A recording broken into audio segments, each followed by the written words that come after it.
698년 고구려의 멸망 이후 말갈 세력과 고구려 유민들이 다시 하나로 뭉칩니다. 그 중심에는 대조영이라는 인물이 있었습니다. 그는 천물령 동쪽 동모산 일대를 기반으로 발해라는 나라를 세웁니다. 당시 발해의 병력은 말갈 전사들과 고구려 유민들로 구성되어 5천에서 7천 명 규모로 추정됩니다. 고구려 무장 출신 장수들도 다수 합류했습니다. 하지만 건국 직후부터 위협은 시작됩니다. 당나라는 발해를 이단으로 간주하며 군사를 보내기로 합니다. 699년 당나라 장수 저지가 이끄는 2만 명의 대군이 북진합니다. 목표는 대조영이 자리 잡고 있던 천물령과 동모산. 그러나 대조영은 지형을 철저히 이용합니다. 깊은 산악지대의 병력을 매복시키고 협곡을 통과하던 당군을 기다립니다. 결정적인 날이 밝자 발해군은 양쪽에서 당군을 급습합니다. 화살 세례와 돌무더기, 좁은 협곡에서 빠져나오지 못한 당군은 혼란에 빠집니다.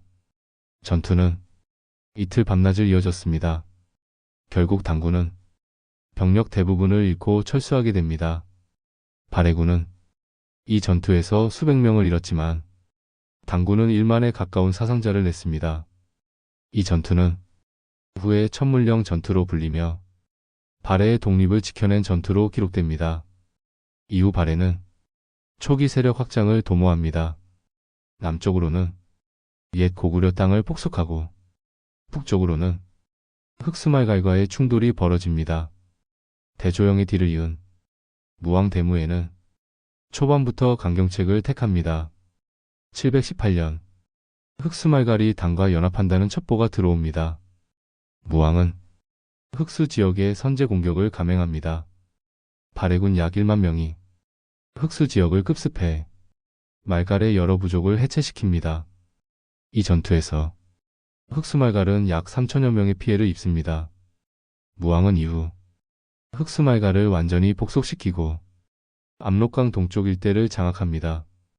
이듬해 당나라는 발해를 견제하기 위해 요동도독부 군단을 증파하지만 무왕은 요동군의 보급로를 차단하고 산악지대에서 유격전을 전개해 당군의 전진을 저지합니다. 이처럼 발해는 초기부터 크고 작은 전쟁을 통해 영토를 넓히고 자주 독립을 지켜냈습니다. 무왕의 통치 기간 동안 발해는 3차례 이상 당과의 국지전을 벌였으며 병력 수만 명이 동원되는 대규모 충돌도 벌어졌습니다.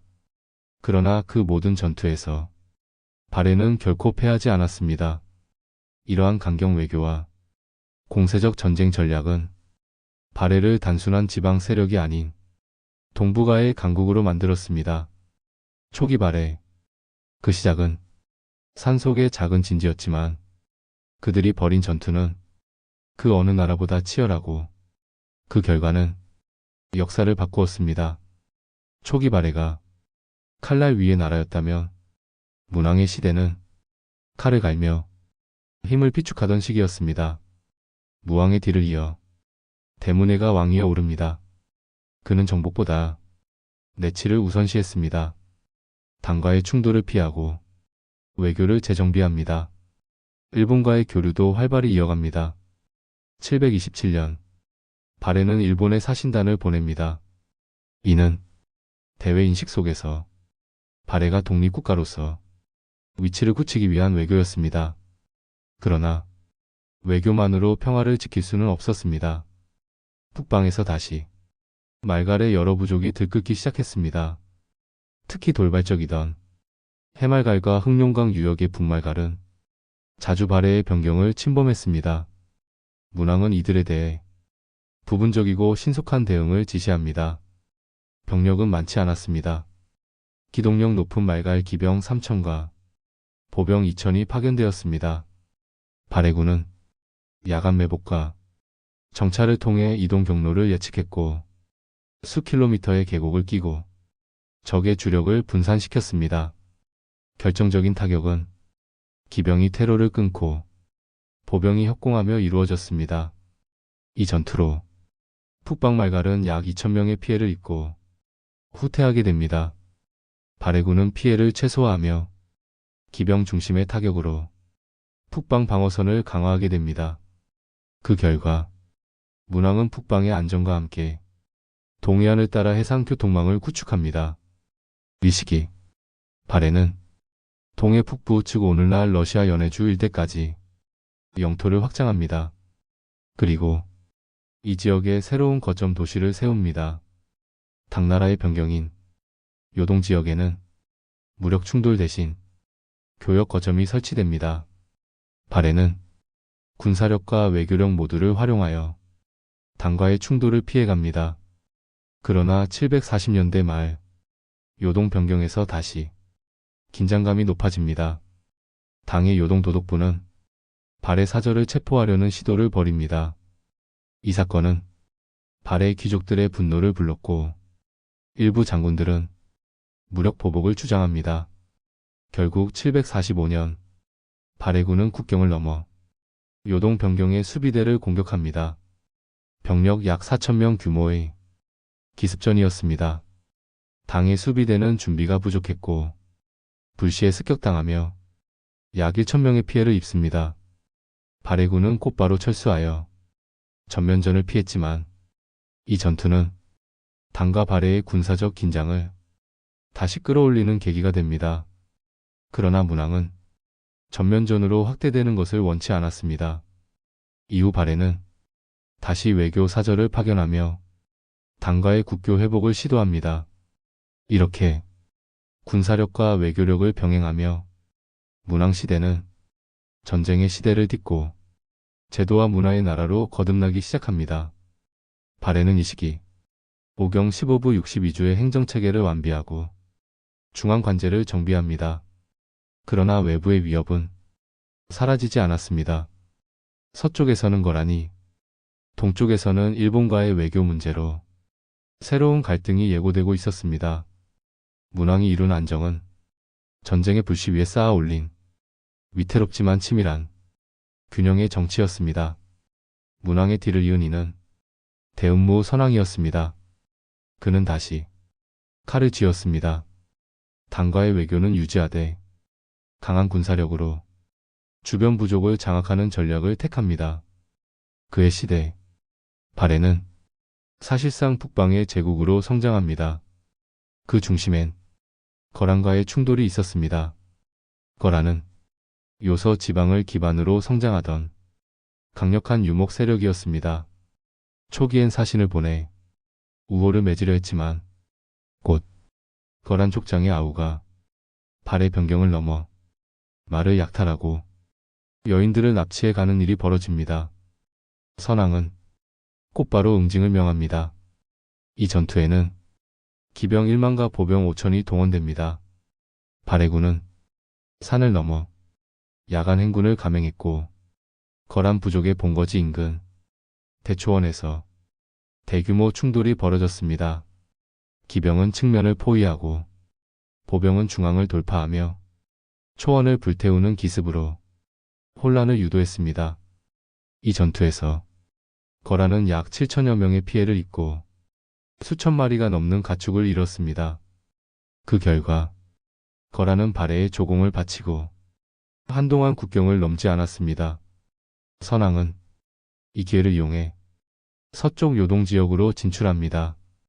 옛 고구려의 영토였던 요동성과 요하 북부 지역까지 영토를 넓히며 이때 발해는 사방 3,000리, 남북 2,000리에 달하는 동북아 최대의 국가로 기록됩니다. 그러나 요동 진출은 당나라와의 새로운 갈등을 불러옵니다. 당나라는 요동을 자신들의 변경이라 주장했고 발해는 고구려의 옛 땅이라며 자국의 권리를 주장했습니다. 이 갈등은 결국 또 다른 국지전으로 번집니다. 당은 748년 요동 일대에 2만의 병력을 주둔시킵니다. 발해는 이에 맞서 요하를 건너는 공격을 감행합니다. 1만 2천의 발해군이 두 갈래로 나뉘어 하나는 요동성 북쪽을 포위하고 다른 하나는 요수 동쪽 산악지대를 경유하여 보급로를 차단합니다. 이 전술은 고구려 시절의 장군들로부터 전해 내려온 방식이었습니다. 협공작전은 완벽히 성공했고 당군은 3,000명 이상의 피해를 입고 후퇴합니다. 이 전투는 발해가 독자적 국가임을 동아시아에 다시 한번 증명한 사건이었습니다. 그 후 발해는 전국적으로 오경 15부 체제를 강화하고 장성을 따라 국경 방어선을 완성해 갑니다. 이 시기 발해의 무역로는 동해를 넘어 일본까지, 북쪽은 흑룡강을 넘어 바이칼 호수 인근까지도 연결됩니다. 말갈기 기병은 중앙군으로 편입되어 북방 방어에 활용되었고 서북부 지역엔 요동 방면의 전담 방어 부대가 항시 배치됩니다. 그러나 거란은 이대로 끝나지 않았습니다. 그들은 다시 당과의 연합 가능성을 타진하며 발해 국경을 노립니다. 선왕은 이들을 압박하기 위해 선제 공격을 결정합니다. 서기 760년경 발해군은 기병 8,000을 주력으로 한 신속기동 부대를 구성하고 거란의 북진 요충지를 정밀하게 타격합니다. 전투는 짧고 치열했습니다. 거란은 이번에도 수천 명의 피해를 입고 지도층 일부가 포로로 잡힙니다. 선왕은 포로를 돌려보내며 다신 발해를 건드리지 말라 경고합니다. 이 같은 연이은 승리는 발해를 해동성국이라 부르게 만들었습니다. 해가 뜨는 동방의 강국, 그 중심에는 칼을 든 선왕과 말 위에 선 전사들이 있었습니다. 선왕 이후 발해는 잠시 가장 찬란한 시기를 맞이합니다. 수도 상경은 궁궐과 사원이 어우러진 동부가 최대 도시로 성장했고 각 지방에는 15부 62주의 행정구역이 정비됩니다. 그러나 번영 뒤편에서 조금씩 금이 가기 시작합니다. 먼저 국경의 긴장이 다시 높아집니다. 서쪽에서는 거란이, 남쪽에서는 당과의 갈등이, 북쪽에서는 여진 세력이 들고 일어납니다. 870년대 거란은 내부 분열을 수습한 뒤 다시 힘을 모읍니다. 발해 국경 마을들이 연이어 공격받고 가축과 인명이 약탈당합니다. 이에 발해는 요하 북부에 방어진지를 설치하고 기병 5,000, 보병 3,000으로 구성된 요하 방어군을 편성합니다. 방어전은 주로 강을 끼고 벌어졌습니다. 거란 기병은 유연한 기동전술을 펼쳤고 발해는 기병보다 보병이 우세했기 때문에 거점 방어에 집중했습니다. 878년 요하 전투가 벌어집니다. 거란군 약 7,000이 야간에 요하를 건너 발해의 주둔지를 습격합니다. 그러나 발해는 철저한 야간 감시를 통해 기습을 막아냅니다. 양측은 요하 동편에서 충돌했고 전투는 사흘간 이어졌습니다. 결국 발해는 거란군을 다시 강 서쪽으로 밀어내지만 자국 피해도 컸습니다. 병사 약 1,500이 전사했고 주둔지 2곳이 불타 사라졌습니다. 이 전투는 발해의 경각심을 안겨주었고 곧이어 상경에서 군비 확장 조치기 내려집니다. 그러나 같은 시기 남쪽에서는 당과의 외교가 삐걱거리기 시작합니다. 당은 발해 사신을 억류하고 발해가 당에 보낸 국서를 무시합니다. 이에 대한 대응으로 발해는 요동 변경의 당 무역 거점을 폐쇄하고 요동군 변경을 무력으로 견제합니다. 888년 발해는 소규모 정찰 부대를 꾸려 요동군 동남쪽 산악지대를 공략합니다. 정식 전쟁은 아니었지만 이는 발해가 군사적 긴장을 다시 높이겠다는 신호였습니다. 당은 대응하지 않았습니다. 왜냐하면 그들 또한 내부의 황건적 반란과 전국적 혼란에 시달리고 있었기 때문입니다. 이 시기 발해는 남방 외부 압력보다 북방의 여진 세력과의 충돌에 더 집중합니다. 특히 흑수여진은 강을 건너 발해 북부 영토를 빈번히 침범했고 수차례에 걸쳐 보급선과 농촌 마을들을 약탈했습니다. 발해는 이에 대해 최고의 장군이 직접 이끄는 북방 진무군을 조직합니다. 기병 7천, 보병 5천이 동원되어 흑수 일대에 대규모 토벌전이 벌어집니다. 895년 흑수 전투에서 양측은 드넓은 숲과 평원에서 맞붙습니다. 발해군은 매복과 화공을 이용해 여진 기병의 후방을 노렸고 군병 부대가 숲 너머에서 지원 사격을 가했습니다. 전투는 대성공이었습니다. 흑수 여진은 약 4,000명의 병력을 잃고 부족 수령 2명이 생포됩니다.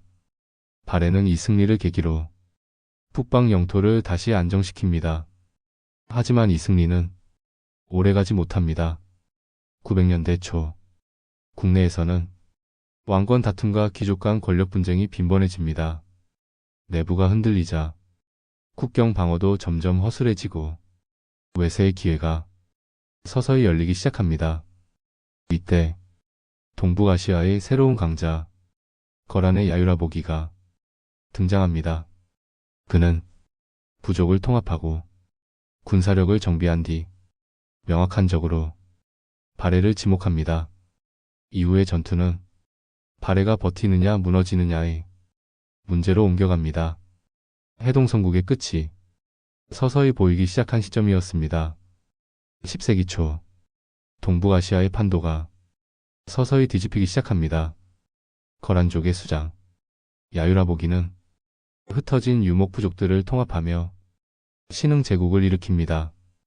그는 스스로 황제라 칭하고 거란국을 선포합니다. 그리고 그 다음 목표는 오랜 시간 북방의 맹주였던 발해였습니다. 야유라보기는 군대를 정비한 뒤 발해의 국경선을 압박하기 시작합니다. 918년 발해는 남쪽에서 고려의 건국 소식을 듣게 됩니다. 서쪽에서는 거란, 남쪽에서는 고려, 양방향에서 위협이 몰려오고 있었습니다. 발해 조정은 내부 결속을 시도합니다. 중앙군을 재편하고 북방과 서방에 주둔 병력을 보강합니다. 이 시기 발해의 병력은 총 10만에서 12만으로 추정되지만 그중 실질적으로 전투 가능한 병력은 기껏해야 4만에서 5만 남짓이었습니다. 거란은 이에 비해 기병 중심의 대군을 운영하며 민첩한 이동과 강력한 충격력을 자랑했습니다. 925년 야유라보기는 결단을 내립니다. 발해를 무너뜨리기 위한 총공세를 시작합니다. 그는 약 9만 명의 군대를 동원하여 서쪽 변경에서 발해로 침입합니다. 거란군은 세 갈래로 나뉘어 진격했습니다. 첫 부대는 요하를 넘어 북쪽에서 압박했고 두 번째 부대는 산지를 넘어 중부 내륙을 향했고 세 번째 주력은 꽃장 발해의 수도 상경을 향해 전진했습니다. 발해는 이 공격을 막기 위해 상경 방면에 중앙군 1만 2천을 집중 배치하고 서북부에는 기병 8천을 보내 거란의 측면을 견제합니다. 그러나 거란은 이미 발해의 방어선 전체를 정밀하게 파악하고 있었습니다. 925년 가을 중부에서 벌어진 첫 충돌, 발해의 보병 부대는 거란 기병에 의해 포위되었고 병력의 절반 이상을 잃고 후퇴합니다. 이 전투로 발해는 한 달 만에 주요 방어선을 잃게 됩니다. 남은 병력은 상경으로 철수하며 최후의 결전을 준비합니다. 926년 초겨울 거란군은 마침내 상경성 외곽에 도착합니다. 성 주위에는 급히 조성된 목책과 참호, 성 안에는 병력 1만 5천과 민간인 수만 명이 절박하게 대기하고 있었습니다. 거란은 포위를 시작하며 이틀 만에 외곽 방어선을 돌파합니다. 발해는 궁정 근위대와 남은 장수들을 중심으로 결사항전을 벌입니다.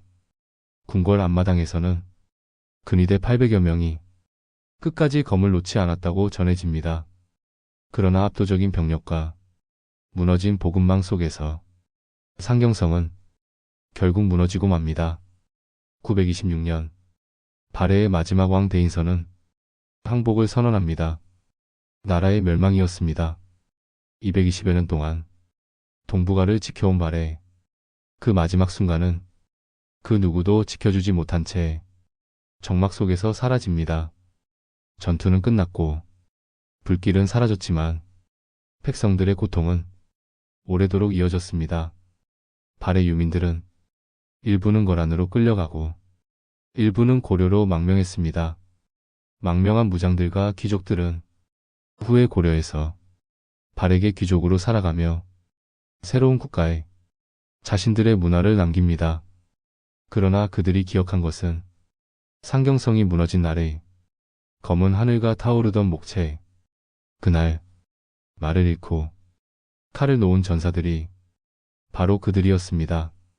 926년 상경성이 함락된 이후에도 전쟁은 끝나지 않았습니다. 발해의 뿌리는 그리 쉽게 꺾이지 않았습니다. 거란군이 수도를 점령한 뒤 동북방 여러 지방에서 저항의 불씨가 피어오릅니다. 특히 동경성 일대와 정해 지역에서는 발해 유민들에 의한 게릴라 항전이 이어집니다. 이들은 대부분 패잔병들과 지방 관료 출신이었으며 군사 조직이라기보다는 민중항쟁에 가까운 양상을 띠었습니다. 그러나 그 전투는 매우 치열했습니다. 926년 말 동경성 남쪽 산지에서 발해 유민 1천여 명이 거란군 주둔지에 기습을 감행합니다. 이들은 야간을 틈타 보급선을 차단하고 거란의 말과 무기를 탈취합니다. 기습은 성공했고 거란 측은 300여 명의 사상자를 기록합니다. 이 지역 유민군은 전투 이후 해산하는 것이 아니라 자신들의 가족을 데리고 산으로 숨어드는 형태로 저항을 이어갔습니다. 거란은 이를 잔존발의 반란 세력이라 규정하고 토벌을 강화합니다. 927년 동북부 정해 일대에서 발해의 옛 장수 대광현이 유민군을 이끌고 거란군에 맞섭니다. 그는 약 3천여 명의 병력을 규합해 거란 주둔지를 기습하고 지속적인 유격전을 통해 거란 병참 기지를 불태웁니다. 이 전투는 정의 산악항전이라 불릴 정도로 가장 조직적이고 치열했던 유민 항전 중 하나였습니다. 거란군은 약 1,000명 가까운 피해를 입고 일시적으로 해당 지역을 포기합니다. 그러나 병력과 물자의 열세는 쉽게 극복되지 않았습니다. 대광현은 장기 항전은 불가능하다고 판단하고 자신의 병력과 수천 명의 유민들을 이끌고 고려로 망명할 것을 결단합니다.